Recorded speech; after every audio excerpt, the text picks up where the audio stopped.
Alô, alô pessoal, tudo beleza? Sou o Lucas Hadi e esse é o podcast Prosa Ruim. No episódio de hoje vai ter eu falando abobrinha sozinho e o assunto é uma indicação sobre o game The Last of Us e seus aspectos principais, como a narrativa e a sua recepção. Confesso que passei alguns dias imerso em uma obra e depois do seu fim eu fiquei bem chocado. Queria trazer algo relacionado aqui para o podcast, mas eu não sabia exatamente o que e de que forma. Por isso, eu não me apressei. Eu deixei as coisas fluírem, deixei as ideias maturarem na cabeça, e esse episódio está mais para uma indicação do que para qualquer outra coisa. Até porque esse game tem um enredo muito profundo, elaborado em 2 jogos, um de 2013 e o outro de 2020.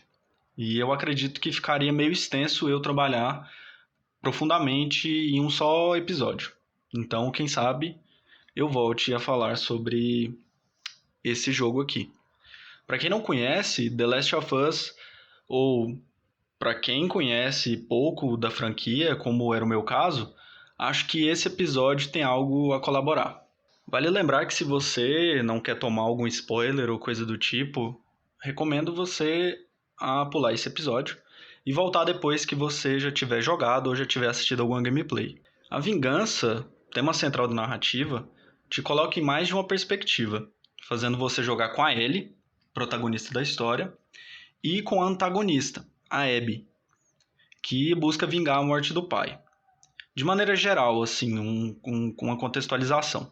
O pai da Abby era um médico que trabalhava pela cura da doença causada pelo fungo Cordyceps, que fez grande parte da humanidade virar zumbi. A Ellie é imune ao vírus, ou seja, ela pode ser uma possível cura, um norte para achar uma vacina ou um medicamento que cure ou que salve todas as pessoas. Mas para essa cura ser criada, ela precisava ser morta. O Joel, que é o protagonista do primeiro jogo, acaba matando esse médico, que é o pai da Abby, para salvar a Ellie. A Abby agora busca vingança nessa sequência do game. A ideia talvez seja fazer você entender as diferentes motivações e perspectivas de cada personagem, e também a redenção de ambas. Elas estão movidas essencialmente por ódio e questões do passado não resolvidas. De início, eu confesso que achei meio ambicioso, mas conforme a história foi ficando mais complexa, é possível sacar o que os produtores queriam dizer.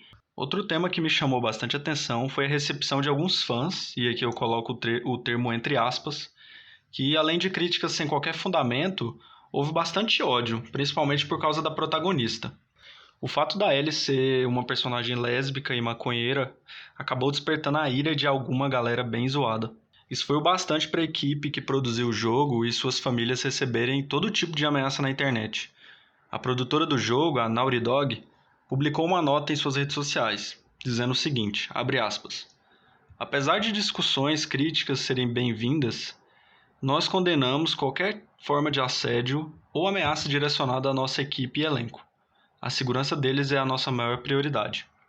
Mas todos precisamos trabalhar juntos para acabar com esse tipo de comportamento e manter um discurso construtivo e com compaixão. O Neil Druckmann, vice-presidente da empresa e diretor do game, também publicou uma nota. Abre aspas. Você pode amar ou odiar o jogo e compartilhar o que achou dele. Infelizmente, muitas das mensagens que eu tenho recebido são vis, cheias de ódio e violentas. Eis aqui só algumas delas, pareceu importante expor. Aviso de gatilho, transfóbicas, homofóbicas, antissemitas, etc. E aí ele publica vários prints das ameaças e ofensas que ele recebeu. O final também deixou muito fã puto da vida, né, como já era de se esperar, mas eu também vi muita gente falando que curtiu o desfecho.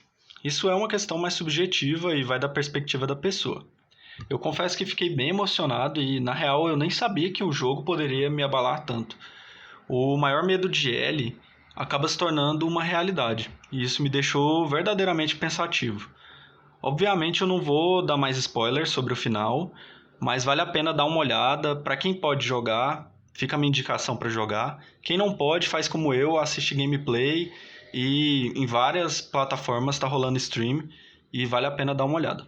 E esse momento do podcast, como sempre, é um momento muito importante, no qual eu faço uma pergunta muito importante, que é o que eu chamo de mistérios da humanidade. E é o seguinte, afinal, cada vilão é, de fato, herói da sua própria história?